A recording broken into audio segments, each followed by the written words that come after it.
Donc je voulais juste parler de l'exécution du budget dans les différents secteurs de notre pays. Je tiens d'abord à saluer notre ami le professeur Dr Joseph qui a présenté son livre assez important sur les finances publiques. Et moi, en tant que coordonnateur délégué du gouvernement, j'ai voulu parler de différentes étapes pour l'exécution d'un budget. Notre budget est composé de deux parties, je dis, il y a le côté recettes et côté dépenses. Pour qu'une dépense soit exécutée, il faut quatre étapes assez importantes. Nous avons l'engagement qui est fait par le gestionnaire, c'est-à-dire le ministre sectoriel. Ça peut être un ministre du développement rural, ça peut être un ministre de l'agriculture et autres. Et puis la seconde étape, c'est la liquidation qui est faite par le ministre du budget. Et lui émet ce qu'on appelle un bon engagement qui atteste en suffisance que la dépense est là.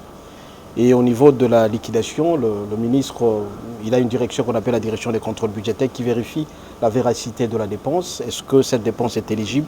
Est-ce qu'elle est prévue? Est-ce que cette ligne est prévue dans le budget?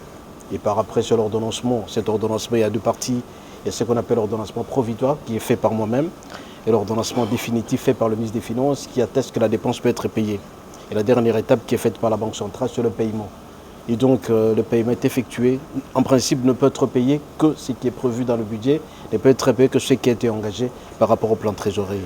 Ben voilà un peu les quatre étapes. Et donc la Banque centrale fait ce travail de caissier de l'État pour payer à la fin de la dépense une dépense qui a été engagée, liquidée, ordonnancée et payée exactement. Voilà. Cet ouvrage peut apporter quoi en République démocratique du Congo? Je pense que ça peut apporter en plus parce que beaucoup de gens sont ignorants sur le plan de dépenses publiques.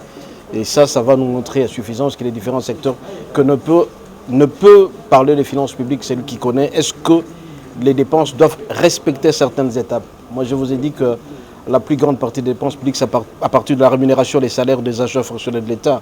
Nous sommes à peu près 1 450 000 agents à travers la République. Et chaque fois que cette dépense est engagée au niveau du ministère de la fonction publique, elle est liquidée en temps réel et elle est payée. On respecte aussi ces différentes étapes. Donc ça peut apporter un plus pour dire qu'on ne pense pas payer sans respecter les étapes. Et c'est à travers la chaîne de la dépense qui existe depuis 2003 au niveau de la fonction publique.